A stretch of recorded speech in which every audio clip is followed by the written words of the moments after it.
Nənəmin hesabından hər kəsə salamlar. Bugün hava çox isti idi deyə biz də limonad düzəltməyə qərarına gəldik mama ilə bir yerdə.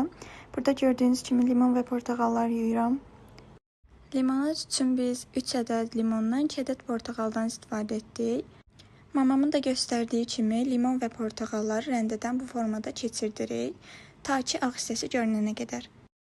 3 limon və 2 portağal rəndədən keçirdikdən sonra nəticə bu formada alındı. Biz 2 stəkan şəkər tozu əlavə etdik və yavaş-yavaş şəkər tozunu əlavə edərək qabıqla bir yerdə yeritməyə çalışırıq. Nəticə isə gördüyünüz kimi alınır.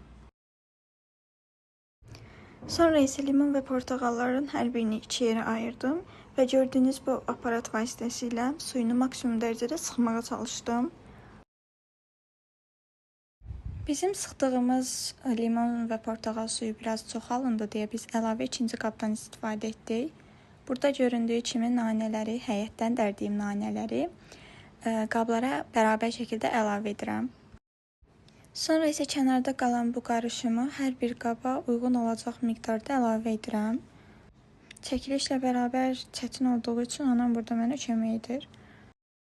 Nənəmin hesabına takib atıb, bəyəni atsanız, yorum yazsanız, dəstək olsanız həqiqətən bizi çox sevindirərsiniz. Qablarda olan qarışıma soyuq su əlavə edirik, videoda göstərdiyim kimi. Bu qarışımı hazırladıqdan sonra soyuducuda bir neçə saat gözlətdik və gördüyünüz kimi həqiqətən indidən də çox dadlı görünür. Videoya əlavə edə bilmədim, amma biz buna limon duzu da əlavə etmişdik.